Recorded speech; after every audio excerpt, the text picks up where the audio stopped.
Hello everyone, welcome to another episode of the Edu Marketing Series with Ubrick. And this episode is going to be slightly different from the previous ones, and I'll let you know why. Because previous episodes were more about marketing, and this time I think we are going to double down on enrollments or admissions, and specifically in the higher education industry. And for this lovely discussion, I have with me Ahmed Eltayeb. I'm not going to introduce him, he will introduce himself. Ahmed, a very good morning to you. Good morning, sir. How are you doing? Very well. Welcome to our show. Thank you for having me. 100% our pleasure. And I hope you had a very good drive from Abu Dhabi. I know it was a long drive, Yes. but I'm sure it's going to be worth the drive. I'm counting on it. Definitely. So, Ahmed, let's get started, right? I just want you to introduce yourself to our audience. Yeah. So, can you help us understand where you're from? So, as you said, my name is Ahmed Eltayeb. Yep. I am originally from Sudan. Been in the UAE for most of my adult life in education. I think that's a quick, simple start. We can dive deeper as well as we go on. Definitely. So, what actually got you to the UAE? So, coming from a third world country, parents well educated, but situation was tough. My father got an opportunity to come here. And funny enough, we're speaking about education, etc. My father was an educator himself. He was a professor in Sudan, in Khartoum University at the time. They used to have these programs where they would send professors from Sudan to come and do a stint with some of the universities in the UAE. So he came and he taught at Ajman University at the time in one of their first branches in Al Ain. Okay. And so obviously that's how the family came here. I was a little kid at the time, I would say about 9, and that's how life started in the UAE. Amazing. So Yep. seems there is a lot of connection between education and you. We're going to dive into that, but anyway, good. Also, how did you start your professional career? I mean, not in education, but how did it all begin? Yeah, that's another interesting one. So I think culturally speaking, you can relate to this. If you're a good student, our cultures is like you're an engineer, a doctor, lawyer. Everything else is a disgrace to the family. So I ended up studying engineering. Wow. I did civil engineering 4 years in American University of Sharjah. And as it is, when you graduate from engineering, you work in engineering. My first, I was going to say 2 years as a design engineer in a construction industry. Okay. Yeah. Okay. And then I moved within the same industry, but to more commercial roles, to sales and business development. Okay. I did 3 years of that. And then the switch came to education, which we'll touch base on. So that was the beginning of my career, right? An engineer sitting behind screens, doing designs, working at drawings, etc. By the way, for your information, we have around 50% of our staff are also engineers at Ubrick. You know what's interesting? One of my professors in university said this. He said, if you study engineering and you take away nothing, the one thing that you will learn is how to learn and do anything. And I think that the engineering education, the way that it shapes your mind to a certain extent, you can look at any process, any product, anything, and break it down, figure out what are the elements that make it up, and then do it again. That I agree with 100%. Okay. And what are you doing today? So today I am a senior director for enrollments for the master's programs at Hult International Business School for the Middle East region. Amazing. And that's why you're going to add a lot of value to all our audiences today. I hope so. Okay. Getting down into our icebreaker session, right? There's just a few word answers that I want you to go through. So, what's harder, convincing a student to enroll into an MBA program or getting your team members to update the CRM? Definitely the first one. Oh, really? Yeah, definitely the first Okay. one. CRM is a pain in my. And what's one line you've said to students multiple times that it can be copyrighted today? Education is like buying a car. We can dive into that a little bit later if you want to know the context of it. 100%. I'm interested in that. And okay, you spoke about this. You got a civil engineering background. Then you have an MBA. Then you also have a master's in business analytics, I believe. Yes, sir. So what are you trying to do? Are you trying to start a startup, or are you like trying to check in all the job descriptions at Hult? What are you trying to do? It's interesting. I think I'm just a curious person, right? And as opportunities come and as I become curious about a specific topic, I want to learn more about it. And I was fortunate enough that I had the ability to do an MBA. And at the time, the MBA came because of a need, essentially, moving from technical engineering to sales, business development. I was learning a lot on the job, but there was a lot of gaps. Right? You never learn about a lot of the things that you do as a business development per individual as an engineer. Correct. So that came by. And then obviously now data is so big, and I will probably going to touch base on that as well, data and enrollments. The business analytics came as an opportunity as well to do that degree. And I saw the value in knowing more about data and the journey of how data is used in organizations. How do you actually get value out of it? So I pursued that. And along the way, there are other things that you become interested in. Maybe you don't have a degree in it, but you do a course or you watch a YouTube video here and there, etc. Correct. But you know what? Jokes apart, definitely this is the reason why this discussion is going to get a lot interesting, because you bring diverse perspectives. So that's a given. Thank you. And if you had to pitch an MBA program to your younger self, what will be the hook that would have worked on you? I like experiential learning. Like what works with me is you're gonna not just learn it and define it, but actually do it and apply it. So I think that's the hook that would have worked with me, and it's the hook that So I started my journey in education as an advisor myself, counselor speaking to students. That's right. That was my go-to, and obviously every counselor will have their own style and different things that they focus on. We say that you should also look at what the student needs. I'm of the personal belief that you have different learning styles as human beings. Like some people are more visual, some people are auditory, some people are this, some people are that. I think the universal learning style is doing. And it took me some time to be able to put this into words. I think the learning journey to excel and master something goes through 3 phases. First, you have to be able to define what the thing is. Right? It's like I ask you what is X, you define it for me in a paragraph, verbally, or you write it down. That's stage one. Then the second stage, or the second gate, is can you identify and see how X is being applied in the real world? So let's take, for example, the 4 P's of marketing. You can define them, but can you look at an organization and say, okay, this is how they're doing X, Y, and Z? Then the third stage, and this is the one that I think everybody learns from it, is can you actually do it yourself? And everyone will learn by doing. Right? I think that's the universal way of learning. And that's why in my conversations with students, and what I would say to my younger self is, do an MBA, because it's going to get you to roll up your sleeves, get your hands dirty, and do the things that you need to do. Amazing, amazing. I think you touched upon this experience part, which is a very big belief in our ecosystem at Ubrick as well. So amazing to know that we have similar ideologies. Indeed. And okay, the next one is really interesting. What's the weirdest reason a student has ever given you for not enrolling to one of the programs you've been selling to them? Weirdest reason? I don't think there have been too many weird reasons, but obviously there's like the personal stuff. I'm getting married, so I'm gonna prioritize that versus this. Okay. I'm getting divorced on the other side as well. So 2 sides of one coin. The weirdest reason. Yeah, I want to say those two, I guess. There's nothing that's been like extremely outside the box. Okay, so I think everybody's using ChatGPT to give you a reason and to come up with today. Everybody's using ChatGPT for everything. So let's get into the meaty section of our interview now. Did education choose you, or was it the other way around? I think it chose me. And the story of how I got into education is quite interesting. I think part of it was being open to experiences.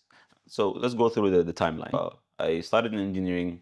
I was working in the engineering industry as a technical role for 2 years. Moved to, and then came to the realization that to grow through the corporate ladder, sticking to technical is not it. You have to learn the commercial side of things. What I started seeing was that most of the CEOs, the directors, the general managers of the organizations in the industry that I was in were coming from a technical background, but at some point they had to move towards the commercial, whether it's business development, whether it's marketing, whether it's operations, etc.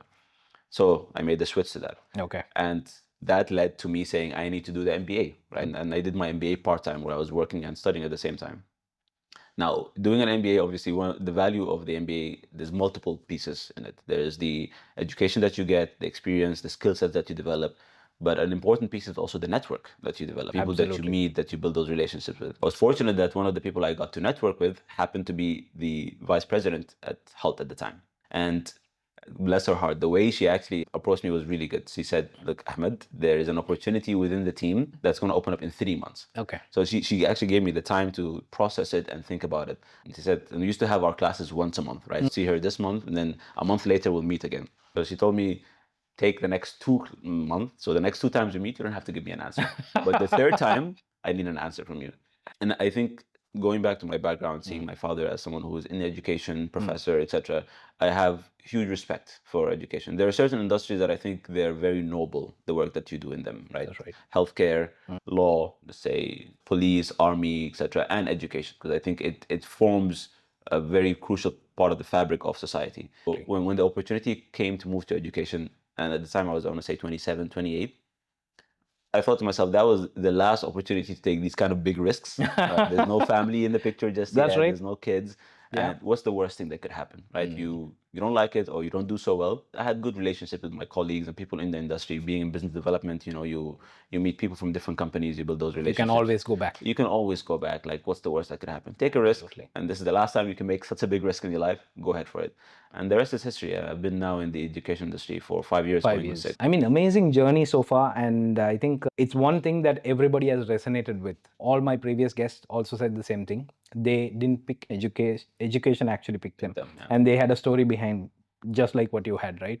It's amazing to see how things happen. And one of the learnings is also, especially in a country like, and specifically in Dubai, you get jobs mainly through networking. And I'm glad you came into education so that we are able to have this conversation. Likewise. All right.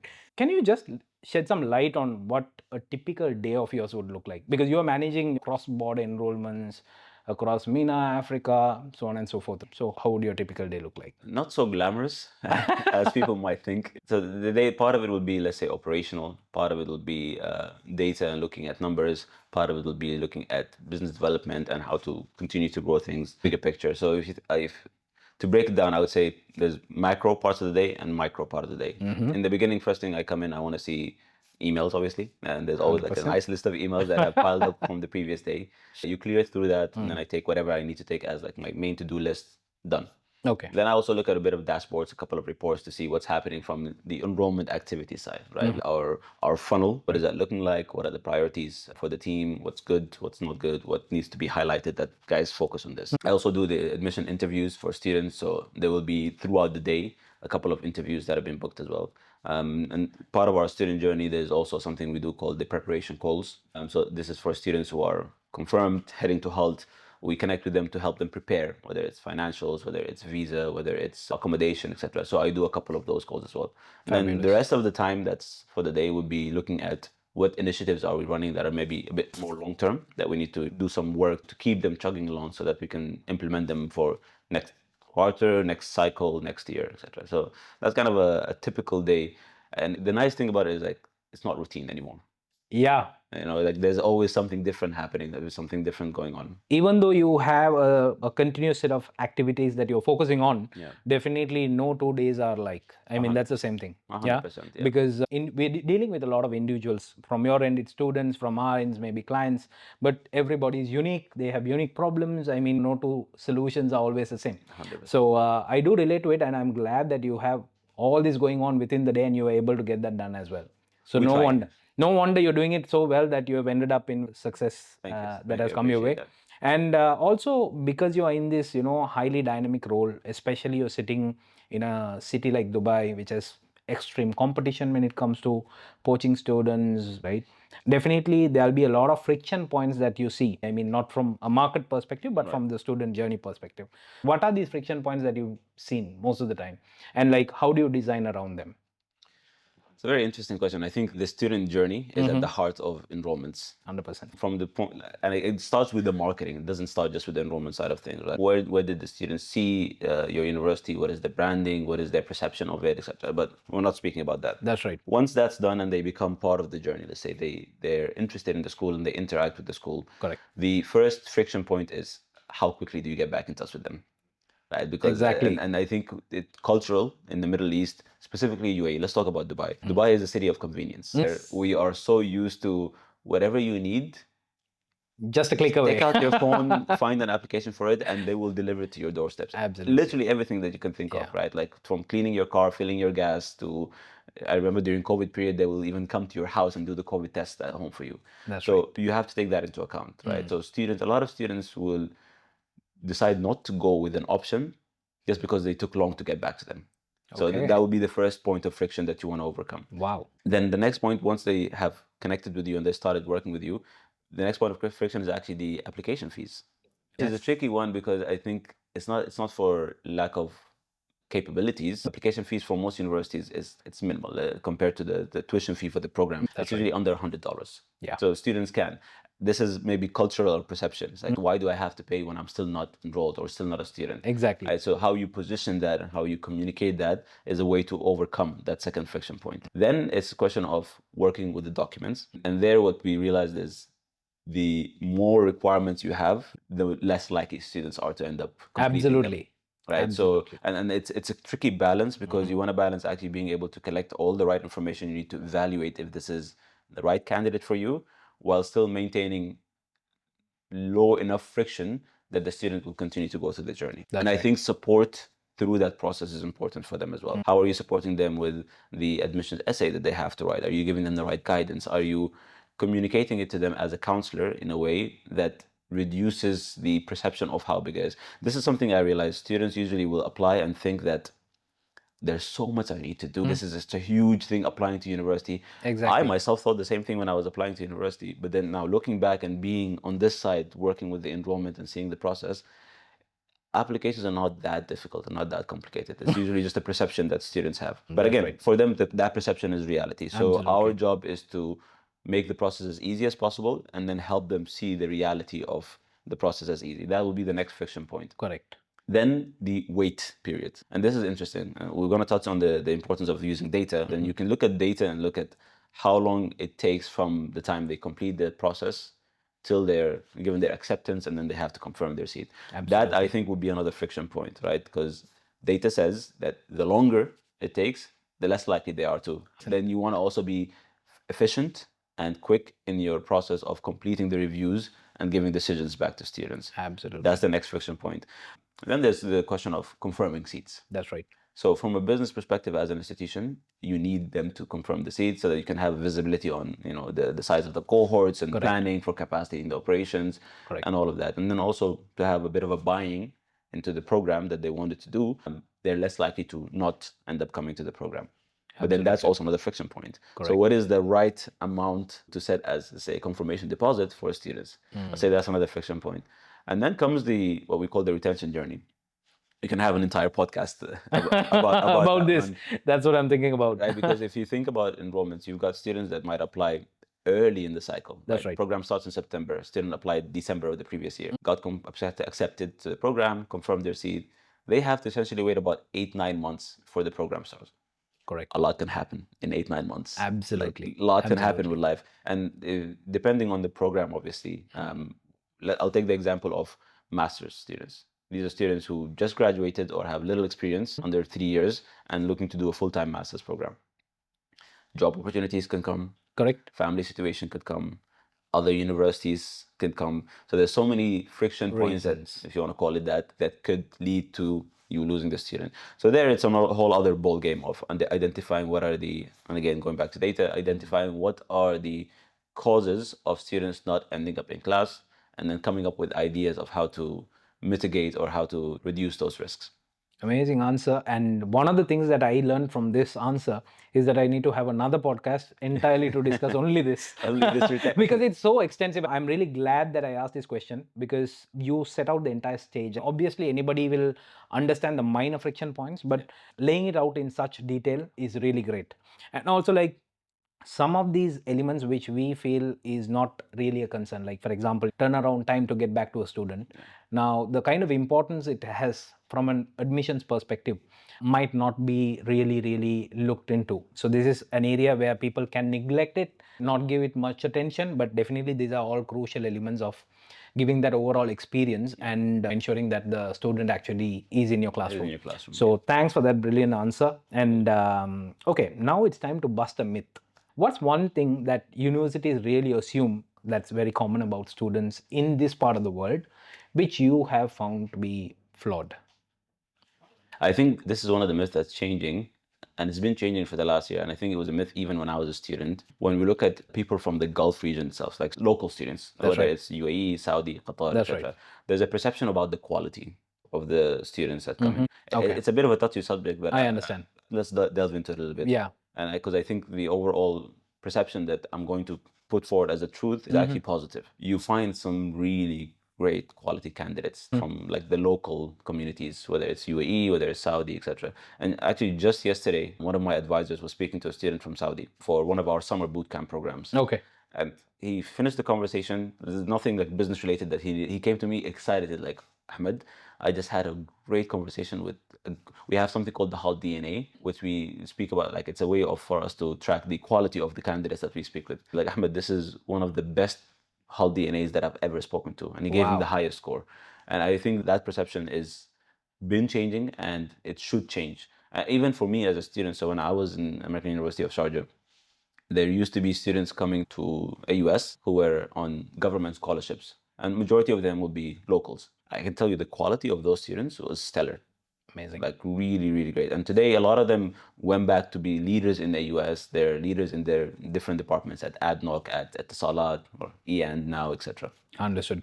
So I think it's a very sensitive topic, but also at the same time, this is the perception that the market has, which has to change. Yeah. I'm glad you brought it up. And okay, let's also talk about a time you had to really unlearn something. Yeah, something that worked in one market really well and which did flop in another market. Yeah. Any experiences you have? Yeah, that's a very interesting one. So there was a period where I was directly dealing with the Africa market. So it's not part of my portfolio anymore. So let's take contracts of Middle East and the Africa market. And I give this advice to counselors that are working with students. You have to put on different hats. Sometimes you are the friend, the buddy That's that's right. going to support them and help them and advocate for them as they work through their enrollment journey. Sometimes you have to wear the hat of the authority. I'm your director of enrollment. If you want to achieve your goals, you have to listen to what I say. Sometimes you are like the parent. You said that you'll do this, why don't you do it, etc. So I think the hats that you wear depend on the market that you're working in. And in the Africa market, I realize a lot of the times you need that authority of, Okay. all right, you say you want to achieve X, Y, and Z in your life, in your career. I know, I got this. This is my area of expertise. If you listen to what I do, this will happen. In this market, more often than not, it's I'm your friend, I'm the buddy, I'm the person advocating for you. I think a lot of it is cultural as well. Like if Absolutely. you look at how the cultures in certain part of the world versus a different part of the world are set up, that will help you dictate and understand to influence in the positive way the outcome that you want. How do you have to show up, essentially? It's really nice to know that you had subjective examples like Africa and Middle East. I think especially in the UAE, you have this culture because you have a mix of expatriate population, multiple nationalities. So this is like a cluster of all the cultures together. Definitely a friendly approach is what is required compared to something that's more authoritative, role that will work in some other part of the world, right? I mean, these cultural nuances are so interesting to learn. And I think if universities can understand this and differentiate their experience based on these learnings, I think they'll have an amazing outcome. You have to. And this is the challenge of international organizations, not just education. International organizations globally, when they come from their headquarters or their global operations to certain regions, certain parts of the world, they come with the perception or the idea that what worked In there another market, will yeah, work yeah, here. So let's just copy, paste, and apply. It doesn't work that way. And there's an interesting concept of the cultural map. The cultural map idea takes different cultures and divides it into different variables. And how does each culture, let's say, fare along these variables? And then if you're going to deal with that culture, whether it's from business development or developing a product or whatever it may be, it gives you a bit of guidelines on how you interact with that culture. And I'll give an example here. Time and the perception of time from a cultural point of view. There are certain cultures that if we say that the meeting is at 3, you have to be there by 2:45. Japanese culture, for example. Japanese culture, Scandinavian culture. 100%, The first yes. company I worked for was a Swiss-German company. It was definitely part of the culture. But then there are other cultures that are a little bit more fluid in their understanding and communication about time. 100%. And I usually like add a bit more spices to this example. But if you go to Saudi, for example, and this is not coming from a place of them being disrespectful. This is just how the culture is. I'm going to use my people, so these people, right? So we have a football groups that we play football, and these are friends of mine that we've been playing together for a while. Okay. So we have the person who organizes the game. He ended up having to come up with this habit of saying if the game is at 9:30, he will tell everybody that the game is at 9. Right? Because naturally speaking, like the perception of time, and it's not people being disrespectful, it's part of the culture. So going back to the example of you're doing business with this culture, you cannot assume or impose what your culture is and say this is how it should be. You understand what they are and you adapt accordingly. Right? And it's the same thing when you're dealing one-on-one with students. And the interesting thing with the UAE is that because it is so diverse, you probably end up interacting with every kind of culture there is in the world. That's right. That's right. So people that work in the UAE tend to be a lot more nuanced and understanding of how to deal with different cultures. That's right. And also, I think there'll be challenges in transitioning between these cultures also. Amazing discussion, man. So, Ahmed, let's get into a interesting discussion. You're dealing with a lot of team members, yeah, especially when it comes to your admissions team, you'll be working with a lot of Gen Zs, yeah, who are joining the workforce. They're part of this. They'd probably also be watching this podcast, yeah. So what are those characteristics that you see that a very successful, high-performing enrollment advisor in 2026 or 2027 would look like? Very interesting question. I think the characteristics are constant to a certain extent. Gen Zs have certain traits about them that give them an edge that they're better at, and then obviously there are weaknesses, and vice versa. I never look at it as they get a lot of hate. Let's put it that way. But they also do bring a lot of things that are good to the table that Absolutely. my generation don't have, essentially. That's right. And the generation before us have even less of that. Absolutely. I think a successful enrollment advisor, one has listening skills. At the end of the day, it's an advisor and sales role, right? So how do you be a good advisor and how do you be a good salesperson? One, active listening, because if you start with responding before understanding what the needs are, etc., you're not gonna get the right message across to advise and to sell whatever it is you're trying to sell to the other person. That's right. It's funny, I was actually having this conversation yesterday. So let's dumb it down. To be a good salesperson, there has to be reason and logic. So being able to connect the dots and understand motivation, and then what addresses that motivation from your product or service that you're offering. And then the second part is influence. And influence is being able to understand the other person across from you and how will they most likely accept the message that you're trying to get across. So how do you communicate it? So this is dumbing it down. But now if you dive into what an enrollment advisor needs to have, it's the skills to be able to sell overall and whatever entails with that. 100%. Being organized, because I think advisors' roles have a lot of priorities. Like you're dealing with the entire funnel from the time the student is interested all the way until they sit in class. That's a lot of pieces. That's right. A lot of priorities that change throughout the cycle as well. At the point you're trying to bring in more students to apply, getting them to confirm, then helping them with the visa process, and there's payment stuff, etc. So being organized, being able to manage your time well is a very important skill when it comes to that. Presentation skills, being able to present effectively at different events, etc. Very important. I would say these are the core skill sets that you need to have. Then there are supplementary skill sets that I think, even if you don't have them, they can be developed over time. Okay. And they're usually going to help you go from good to great as an advisor and help you move to the next level. You asked about Gen Z specifically, right? And I have a couple of Gen Zs in my team. Amazing. They're very creative. Their ability to think outside of the box, no constraints, no limitations, no biases is really, really good. And to me, that's one of my weaknesses. I'm a system thinker. Like for me, it's like, okay, process, system, this is how it works. I think in boxes, and I have to kind of do a self-reflection to understand this is my weakness. They provide that as their strength. So it brings a bit of balance when it comes to the overall team. Exactly. In other words, basically they're very fluid. Yeah. Yeah. And that adds a different set of complementary skills into the equation. And definitely, I think that's an amazing thing to have in the team. And also, Ahmed, you have very high performing people in your team today. Like one or two things that actually make them stand out. What are the qualities you see in them that actually make them such high performing members in your team? Student-centric. Okay. So we don't call our counselors, we call them enrollment advisors. So the advising part. That's right. Like I think the successful ones, the ones that are really good at what they do, they genuinely care about their students. And their messaging is usually honest to the student. Yes, there's a sales element, and this is a very tricky conversation to have. There's sales element, there's targets, there's this, there's that. But if you do, as a salesperson, if you do things... It's never scripted, yeah? It's never scripted, no. But if you do it with the right intention... That's right.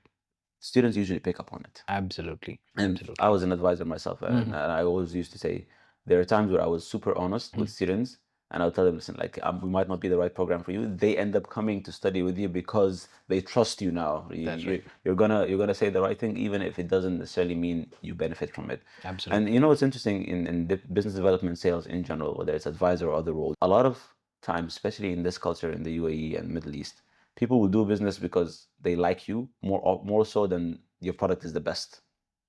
So how building that trust, being able to come across as genuine, that's extremely key to being a very successful enrollment advisor in this part of the world, especially. Definitely. It has to be consultative in nature, whatever you're doing, 100%. Right? Yeah, it can't be pure sales. I understand. It can be pure sales, and like the conversation goes a little bit they deeper can than smell just it a yeah, mile away. 100%, 100%, and it goes deeper than just enrollment. I think just in life in general. And I think maybe we're deviating a little bit from the topic. If you're just being genuine and you're good and you're communicating in a way that's clear, most people are good and they would be able to identify that. And usually, if I think you're a good person and I like the way you communicate, I want to deal and interact with you more, right? Yeah, So I exactly. think that's just a good formula in general to have in life and how you deal with people and things. Yeah, and I think the world is changing, and we see more of this thought that people now don't buy from brands; they buy from people.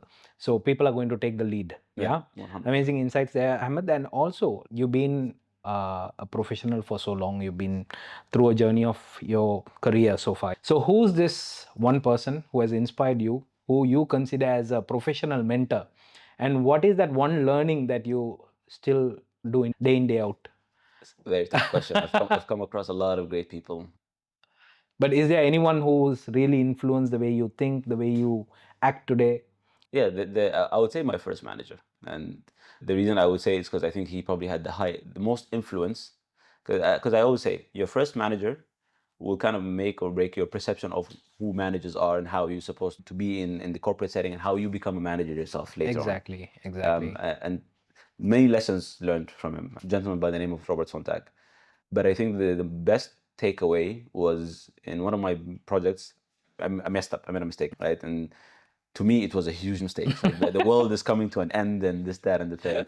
And at the time, I think it had cost us all of our profit margins within that project. I was breaking my head trying to figure a way to fix it, and this, like, and I was having a conversation with one of my senior colleagues, and he sits right next to us, our manager, and he overheard. My conversation was in the lines of, I'm going to come in on a weekend just to try to come up with a solution and find out, etc.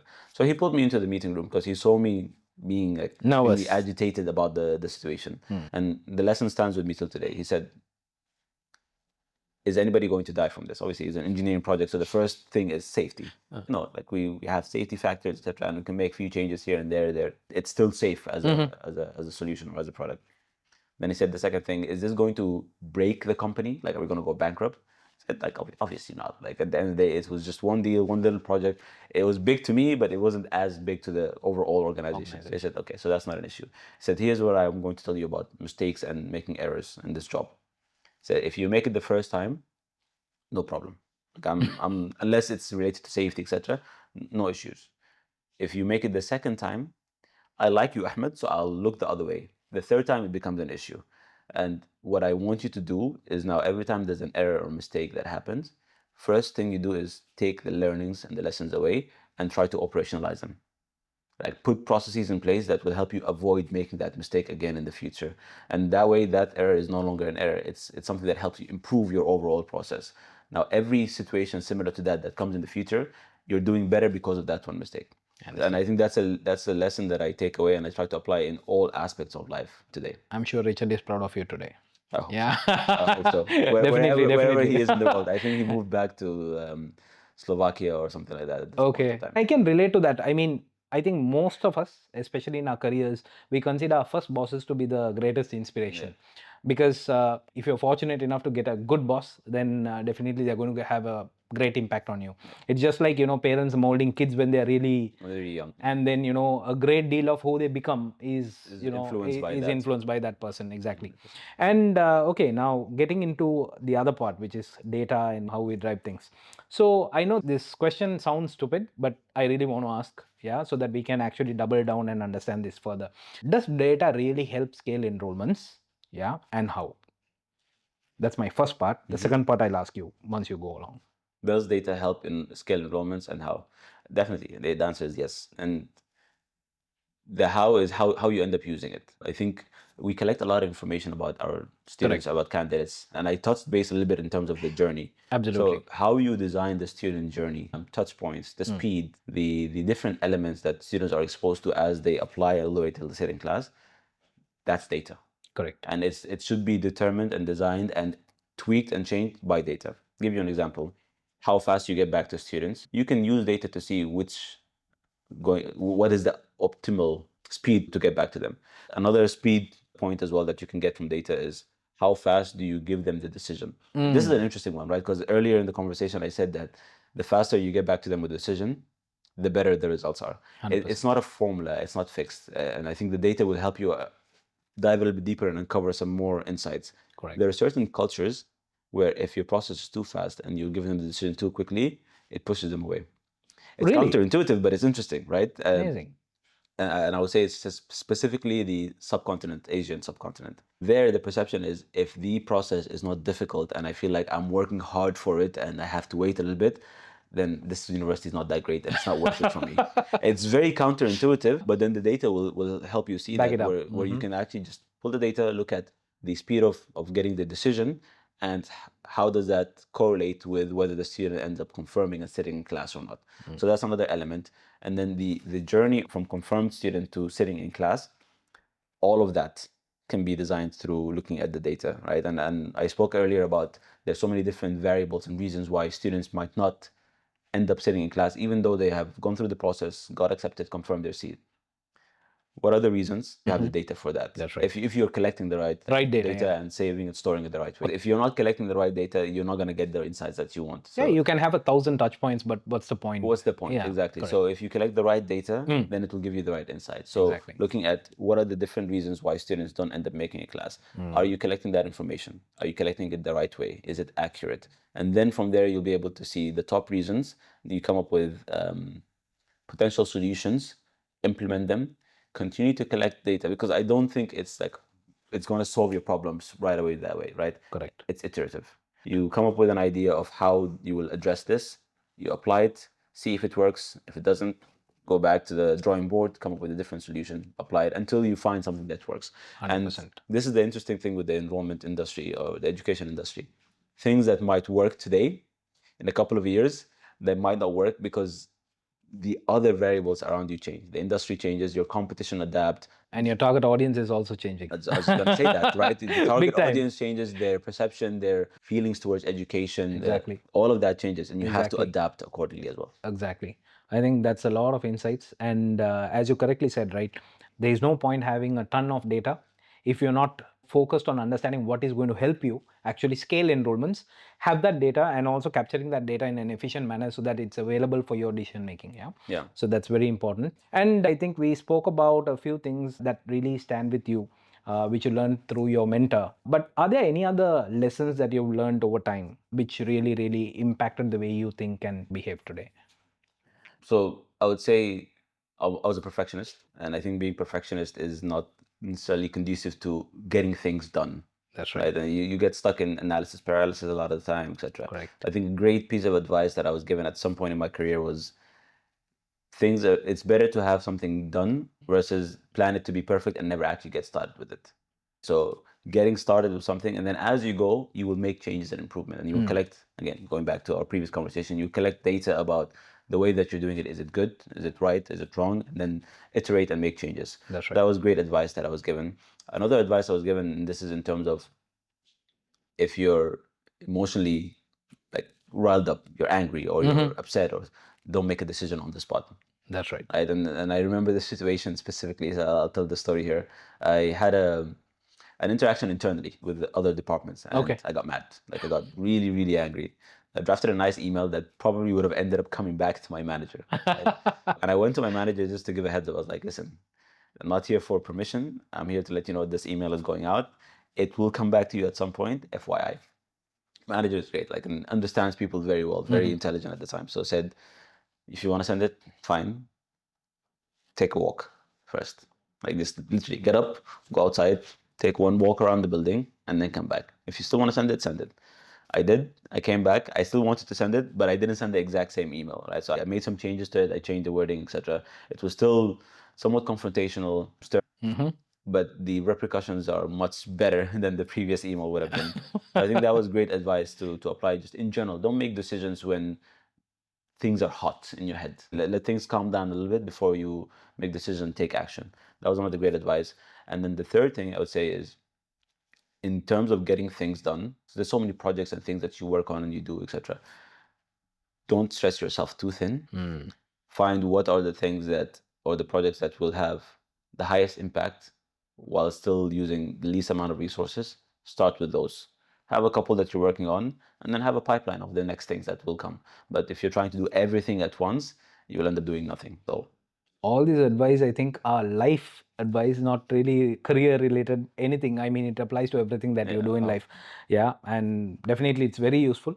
And since we also spoke about lessons, the hard things, right? What are some of the most rewarding moments, especially in your 5-year journey in enrollment? So working with students, I think working in education, it's an extremely rewarding industry and field to be working in. I think the reason it's so rewarding, and I'm not saying that other fields are not, like construction was rewarding as well, but in a different way, right? That's So right. in construction, you work on a project and a building, for example, or something, and then when it's built and done, every time I drive past it, I look and say, I had the hand to do with this, right? That's That's right. the kind of reward that you have That's there. right. But it's not tangible to the point where you can say, I helped impact this person's life or this individual's life. Education has that capability, right? Absolutely. And the nice thing with education, I open LinkedIn sometimes and I see students that were my students when I was an advisor, or I did their interview at some point, viewed some of their documents, and I see them today working for X company. And I know the backstory, right? So they're coming from a country where the financial situation was difficult and the family was in a tough situation. And today, because of where they are, they can essentially change the lives of the generations that come after them. I think that you don't find that in many other industries. Like education definitely has that element. And another way that's rewarding is noticing the difference between people, how they are from beginning to end.